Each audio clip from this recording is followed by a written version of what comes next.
Hello students, this is Ajit Singh Sikarwar. Uh, this is lecture number 4 of Fundamentals of IC Engines, and the subject code is ME501. I hope all you are safe and healthy at your home in this corona pandemic. I was discussed previously. What are the size inlet valve size and outlet valve size of the engines? Okay, and some basics of the petrol engines and diesel engines. Today we will discuss about the classification of engines. This is the lecture number 4. It is part number 2 of this lecture. Okay. कल मैंने जो previous lecture में आपसे discuss किया था उसके आगे आज हम लोग जो क्लासिफिकेशन में हम वेंकल रोटरी इंजन तक स्टडी कर लिए थे. वेंकल रोटरी इंजन के बाद अभी हमें जो नेक्स्ट पार्ट है क्लासिफिकेशन में उसमें हम कंटिन्यू करेंगे. ठीक है.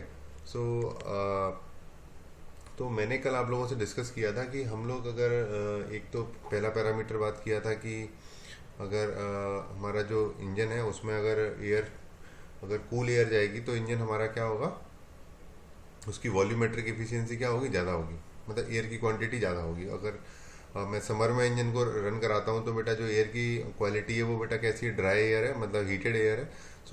उसमें क्या होगा बेटा, हमारा जो ऑक्सीजन की क्वांटिटी है वो कम होगी, तो हमारे जो फ्यूल है इंजन की जो एफिशिएंसी है, वॉल्यूमेट्रिक एफिशिएंसी है, वो कम हो जाएगी. Is it okay? फिर मैंने आप लोगों से एक और बात डिस्कस की थी कि जब लेक्चर एंड किया था कि हमारा जो पेट्रोल इंजन होता है, पेट्रोल का ऑटो इग्निशन टेम्परेचर कितना होता है बेटे, 450 डिग्री सेल्सियस मैंने बताया था आप लोगों को. और मैंने कंप्रेशन रेशियो भी डिस्कस कर लिया है पेट्रोल का. उस टाइम पर जो कंप्रेशन के टाइम पर हमारी जो पेट्रोल कंप्रेस होती है, जो कंबशन चैम्बर है उसके अंदर जो प्रेशर रहता है बेटा वो कितना रहता है, मैंने बताया था कल आप लोगों को. The pressure inside the cylinder is 9 to 10 bar. Okay, किस में बेटा, ये हमारे पेट्रोल इंजन के. ठीक है. मैंने आप लोगों से डिस्कस किया था कि हमें क्या करना पड़ता है बेटा, 450 डिग्री सेल्सियस तक पहुंचने के लिए हमने पेट्रोल इंजन्स में स्पार्क प्लग लगाया है. क्योंकि हम जब कंप्रेस करते हैं फ्यूल को, हमारे पास इतना टेम्परेचर नहीं है कि हम उसको बर्न कर पाएँ, तो हम जो एक्स्ट्रा हीट है वो हम स्पार्क प्लग से लेते हैं. ठीक है. स्पार्क प्लग क्या करता है, हमारा जो हमारा कंप्रेशन में जो टेम्परेचर है वो हमारा एयर का वो करीब करीब 160 डिग्री सेल्सियस रहता है कंप्रेशन के टाइम पर. और हमारा पेट्रोल का ऑटो इग्निशन टेम्परेचर हमारा कितना है, 450 डिग्री सेल्सियस. हमें इस पेट्रोल को बर्न करने के लिए, इस टेम्परेचर को अचीव करने के लिए हमने स्पार्क प्लग लगाया है. वो अलग से एक डिवाइस लगाई है जिसके थ्रू हम बेटा क्या करेंगे, ये पर्टिकुलर हीट दे सकते हैं, पर्टिकुलर टेम्परेचर दे सकते हैं, जिससे कि हमारा पेट्रोल बर्न हो जाएगा. और स्पार्क प्लग से जो एनर्जी निकलती है वो 2 से लेके 3 मेगा जूल निकलती है. ठीक है. ये पर्टिकुलर इससे हमारा फ्यूल बर्न हो जाता है. ठीक है. ये तो हमारा कुछ बेसिक पार्ट हो गया कि हमारा पेट्रोल का ऑटो इग्निशन टेम्परेचर क्या है. इससे आगे मैंने एक और बात डिस्कस करना चाहता हूँ कि इसी तरह से हमारा डीजल इंजन है, जो कि मैं इस लेक्चर के लास्ट में हम डिस्कस करेंगे कि डीजल का ऑटो इग्निशन टेम्परेचर क्या होता है और कंबशन चैम्बर के अंदर क्या टेम्परेचर रहता है, तो डीजल इंजन में किस तरह से प्रोसेस होती है. ठीक है. और भी कुछ छोटी छोटी चीज़ें हैं जो मैं आपसे डिस्कस करूँगा लेक्चर में. आप मेरी लेक्चर सीरीज को सीरीज वाइज देखते रहें, आप लोगों के लिए बहुत ही अच्छा होगा. मैंने कल वेंकल रोटरी इंजन बताया था. वेंकल रोटरी इंजन में हम लोगों ने क्या डिस्कस किया था कि भाई वेंकल रोटरी इंजन में वर्किंग को डिस्कस किया था, और वर्किंग के बाद हम बेटा किस पे आ गए थे कि वो मार्केट से हट क्यों गया, रोटरी इंजन अभी क्यों नहीं आ रहा है ना. अभी सारे इंजन जो हमारी ऑटोमोबाइल्स में यूज होते हैं बेटा कौन से होते हैं, हमारे रेसिप्रोकेटिंग इंजन होते हैं. तो वेंकल रोटरी इंजन का क्या कॉन्सेप्ट था कि भाई उसमें जो मैंने बताया था कॉर्नर पर ऑयल सील थी वो ख़राब हो जाती हैं, है ना. ऑयल सीलिंग जो हमारे सील्स हैं, पिस्टन की जो सील है हमारी, वो क्या हो जाएंगी बेटा, ख़राब हो जाएंगी.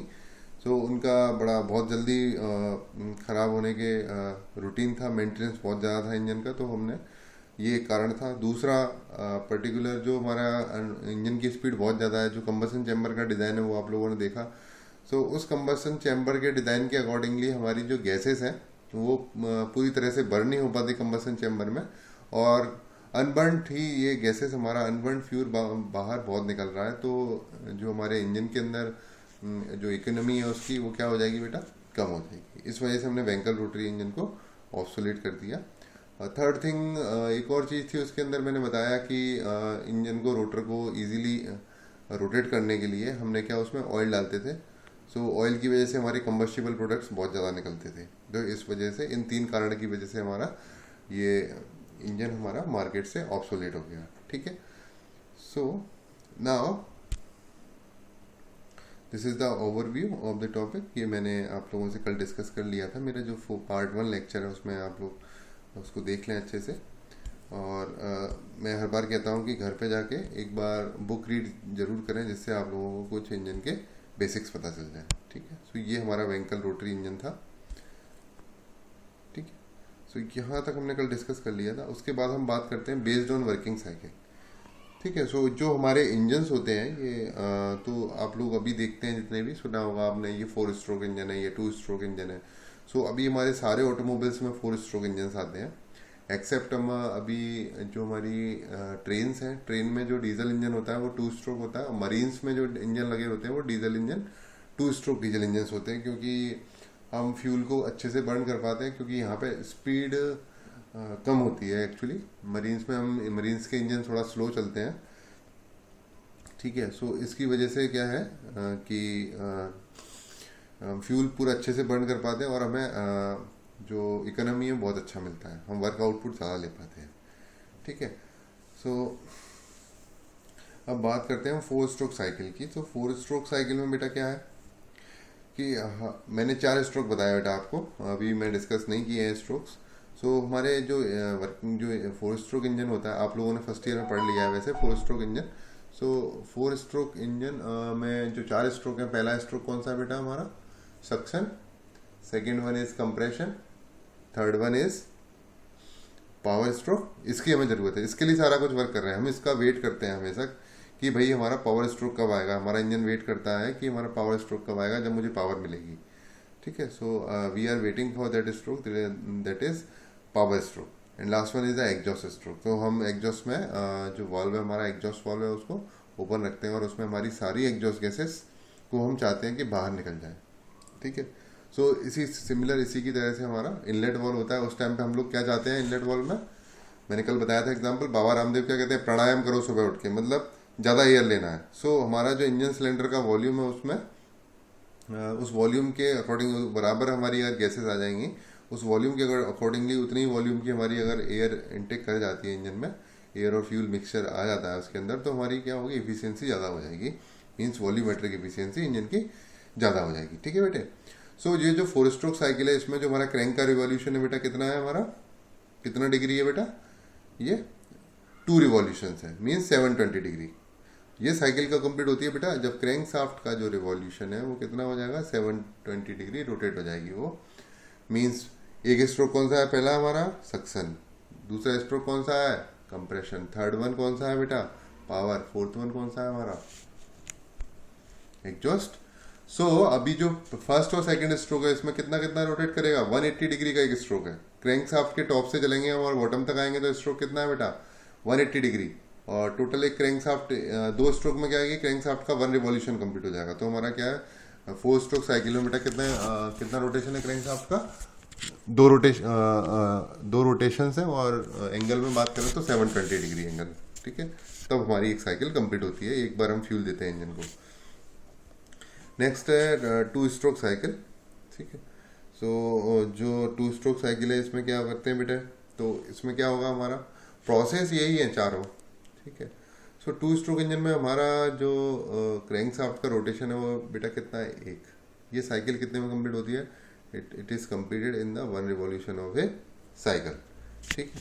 So first one is natural, इसमें जो है हमारे इसमें दिया है जैसे क्रैंकेस स्कैवेंज। ठीक है। क्रैंकेस में स्कैवेंजिंग प्रोसेस होती है, super charge and turbo charge होते हैं। ठीक है। इसमें अगर हम बात करें नेचुरली एस्पिरेटेड, जो मतलब बाहर से ऑटोमेटिक एयर को due to suction of the piston, piston के अकॉर्डिंगली हम इसमें एयर को अंदर लेते हैं।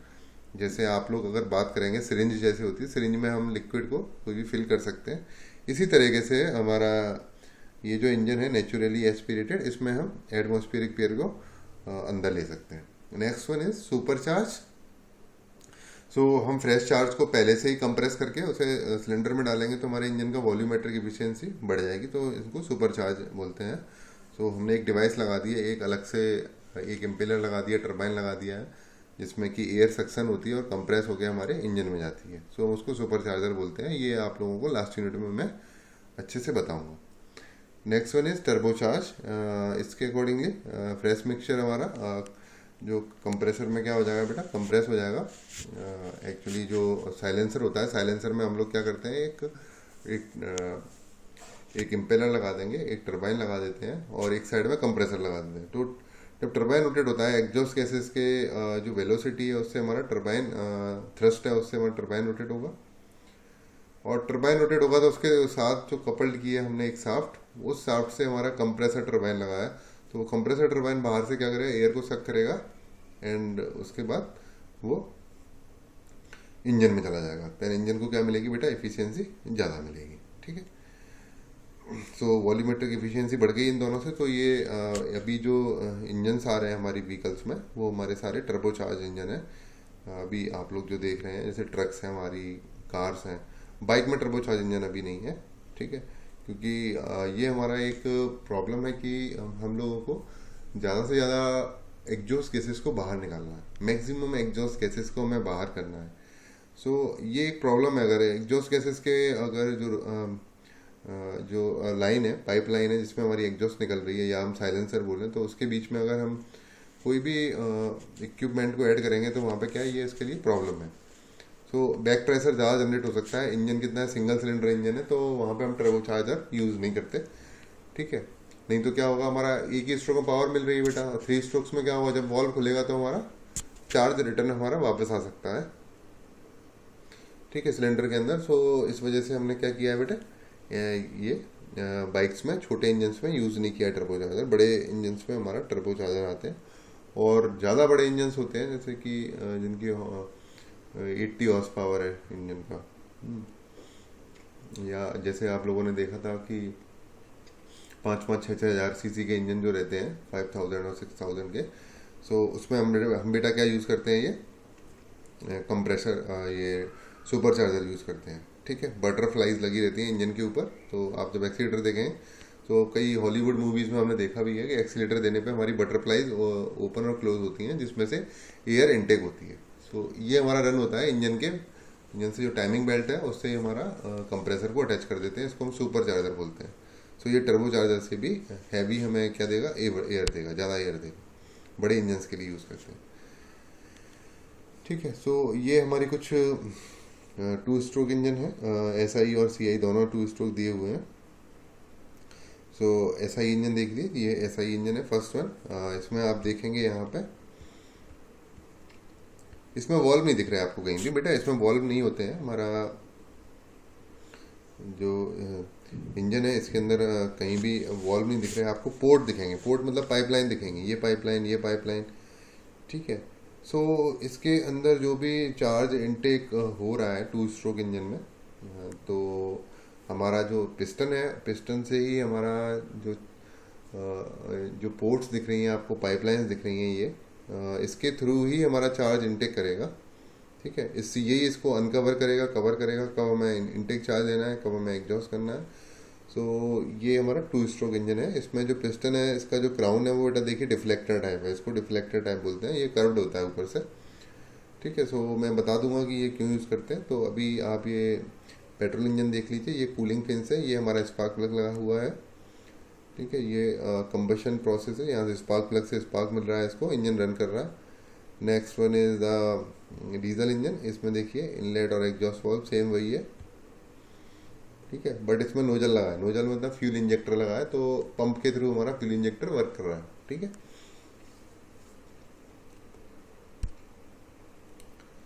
Now on the basis of combustion chamber design, so 2 तरह के डिजाइन इसमें दिख रहे हैं आप लोगों को।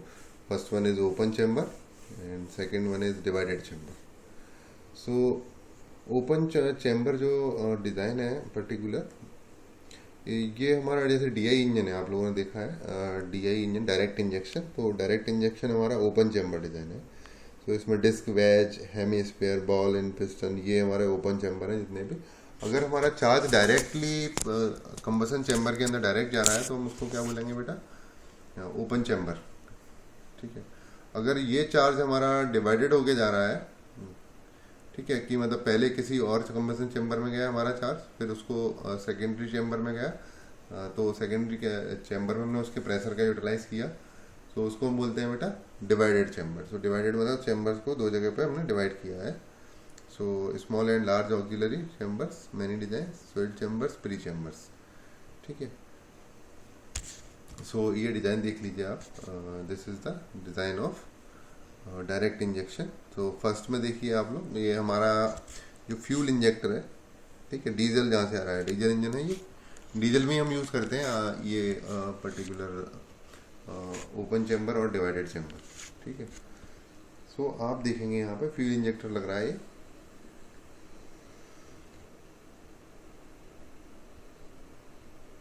इसमें देखिए ये क्या लग रहा है, ये अलग से एक चैम्बर दिख रहा है, इसमें आपको चैम्बर नहीं दिख रहा है ये वाला बेटे, इसमें अलग से चैम्बर दिख रहा है यहाँ पे, ये सिंगल ओवरहेड कैम लगी हुई है, एक कैम शाफ्ट से हमारे दोनों वाल्व ऊपर हो रहे हैं, तो इसको क्या बोलेंगे बेटा, SOHC। ठीक है। और इसके क्राउन में देखिए आप, ये कर्व दिख रहा है। ठीक है। तो ये बताऊंगा ये कर्व क्यों बनाते हैं, डिफरेंट डिफरेंट जब चैम्बर्स को हम स्टडी करेंगे तब ये वाल्व, ये जो ऊपर हेड है जो हमारे पिस्टन का, ये समझ में आएगा आप लोगों को अच्छे से। आप साइड में देखें आप लोग कि यहाँ पे क्या दिया है, ये डिवाइडेड कंबसन चैम्बर दिया है, यहाँ पे हम क्या करेंगे, फ्यूल और एयर को मिक्स करेंगे, तो यहाँ पे ये पहले बर्न हो जाएंगे दोनों अच्छे से, देन इसके थ्रू हमारा जो चार्ज है बर्न होते हुए नीचे वाली लेयर्स को भी बर्न कर देगा, मींस क्या कर देगा, प्रोपोगेट कर देगा इस फ्लेम को। तो जब हम ऊपर जा रहे होते हैं, ये पिस्टन अगर अपवर्ड जा रहा है तो यहाँ पे चार्ज क्या होगा, रोटेट हो रहा होगा। ठीक है। देन ये नीचे आ जाएगा। ठीक है। So this is the basic difference between open chamber और प्री चैम्बर। सो देखिए इसमें ये जो कर्व्ड पार्ट है दो, ये यहाँ पे दे दिए। ठीक है। ये कर्व पार्ट है बेटा, कहाँ दे दिए, यहाँ दे दिए। इसमें एक कर्व पार्ट ऊपर दे दिया है, तो हमें टर्बुलेंस क्रिएट करना है, स्वेल्ड क्रिएट करना है। ठीक है। तो चार्ज को स्वेल्ड मतलब रोटेट कराना है, रोटेट कराते हुए हमें पिस्टन पे भेजना है, तो इसमें दोनों में डिफरेंट डिफरेंट शेप बनी है पिस्टन्स की। ठीक है। एक में फ्लैट है, एक में कर्व्ड है।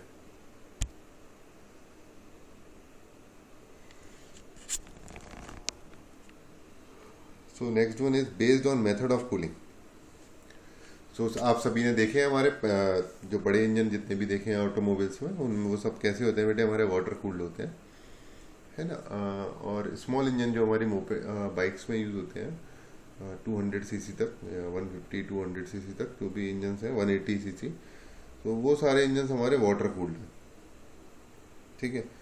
सो ये उसमें हम एक लिक्विड डालते हैं, या हम वाटर को भी यूज़ कर सकते हैं। तो जो हमारा कूलेंट है वो इंजन को कूल करने के लिए यूज़ होता है, और मैं आप लोगों को डिस्कस कर चुका हूँ कूलेंट की जो प्रॉपर्टी है उसके बारे में, और मैं आगे बता दूंगा आप लोगों को।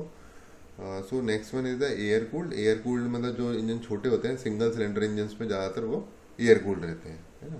सो आप लोगों ने देखा होगा हमारा कि जो बाइक है हमारी, बाइक्स जो 200 सीसी तक है, उनके इंजन देखिए कभी भी एयर कूल्ड रहते हैं, उनके ऊपर फेंस लगी रहती हैं, मैंने आपसे डिस्कस किया था। सो बेटा क्या होता है, वहाँ पे ओवर टेम्परेचर क्रिएट नहीं होता। क्यों क्रिएट नहीं होगा बेटे, जब हम बाइक को रन कराएंगे तो क्या होगा, एयर उसमें स्ट्राइक करेगी, देन हमारा क्या हो जाएगा, चार्ज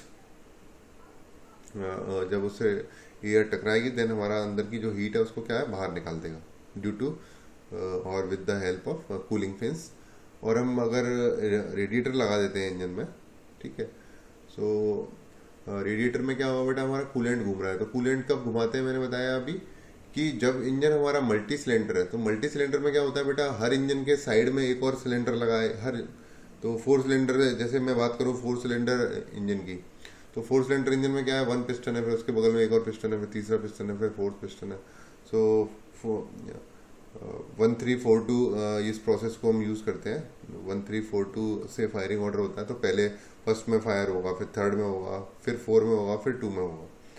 तो चैम्बर के अंदर क्या होना चाहिए बेटा, चार्ज एक ही सेक्शन में, ज़्यादा ओवर हीटिंग नहीं होना चाहिए, नहीं तो वहाँ पर कूलिंग सिस्टम को ज़्यादा वर्क करना पड़ेगा। ठीक है। सो इस केस में क्या होता है, हमारे पास जो क्वांटिटी एयर की वो नहीं है सफिशियंट कि जो इंजन को कूल डाउन कर पाए। अगर कूल डाउन नहीं करेंगे तो हमारा चार्ज ऑटो इग्नाइट हो जाएगा। ठीक है। सो ये इसके बेसिस पे हमारे दो तरह के इंजन है, वाटर कूल्ड और air cooled, based on valve और port design and location. So मैंने बता दिया, आई हेड वॉल्व है ना, ओवर हेड जिसको डीआई इंजन बोलते हैं, under head L head valve बोलते हैं, rotary valve, cross scavenging porting and loop scavenging porting. So ये हम डिस्कस करेंगे बेटा अभी नेक्स्ट लेक्चर में। जो भी हमारा सेकंड और थर्ड यूनिट है उनमें हमारा कंबसन चैम्बर का डिज़ाइन पार्ट है, तो उसमें हम ये डिस्कस करेंगे। बेस्ड ऑन फ्यूल मैंने आप लोगों से डिस्कस कर ही लिया कि फ्यूल के बेसिस पे कौन कौन से इंजन होते हैं।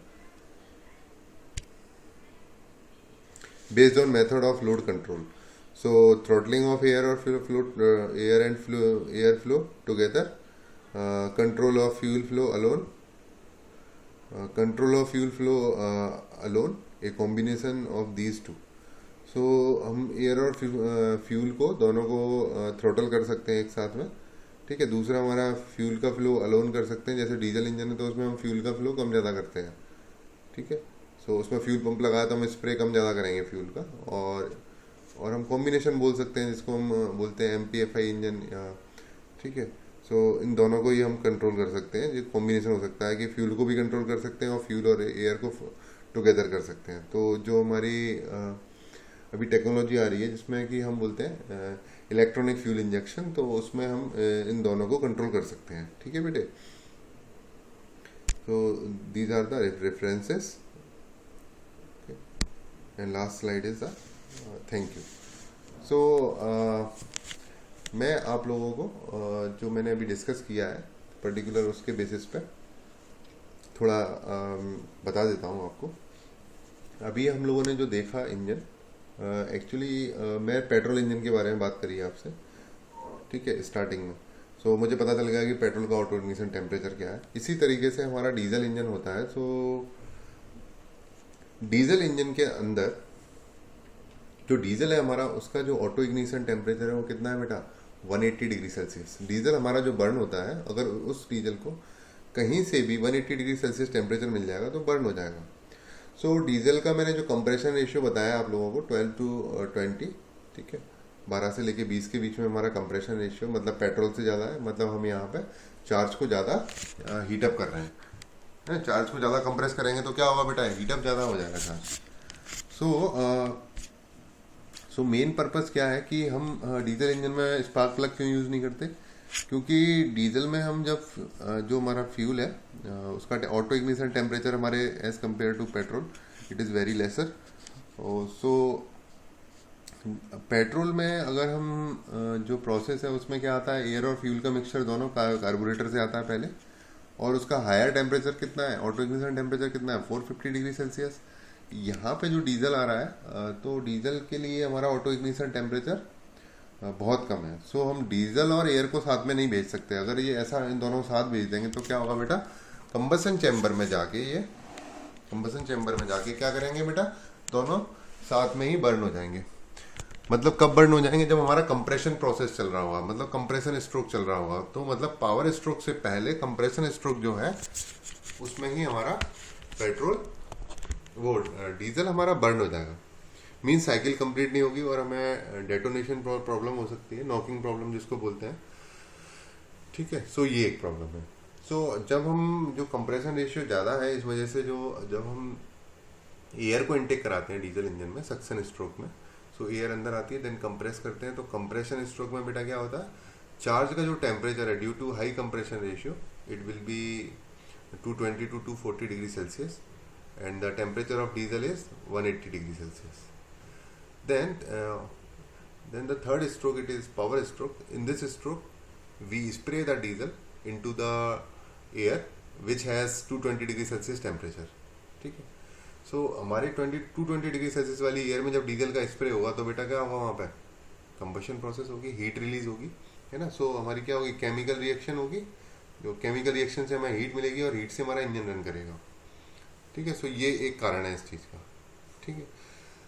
सो और इस टाइम पर जो हमारा डीजल इंजन में प्रेशर है वो हमारा क्या रहेगा, ज़्यादा रहेगा। करीब करीब जैसे आप माने कि 25 to 30 हमारा जो डीजल इंजन में प्रेशर है एट इन दी कंप्रेशन स्ट्रोक, ये 25 से 30 बार रहता है। ठीक है। और कंबशन की मैं आगे बताऊंगा आप लोगों को कंबशन में क्या टेम्परेचर रहता है। ये हमारा 80 से लेके 100 बार के करीब हमारा जो प्रेशर है वो हमारा नॉर्मल जब ब्लास्ट होता है हमारे लो आरपीएम पे इंजन होता है उस टाइम पे ये प्रेशर 80 to 100 बार रहता है। और जो कि हमारा कंबशन प्रोसेस जब होती है पेट्रोल इंजन में तो ये प्रेशर 30 to 35 बार रहता है। ठीक है। इसीलिए हमारे जो पेट्रोल इंजन है वो ज़्यादा एफिशिएंट नहीं है in compare of diesel engine. ठीक है। सो आज का लेक्चर मैं यहीं पे कंक्लूड कर रहा हूँ। I hope you understand all the concept of this lecture.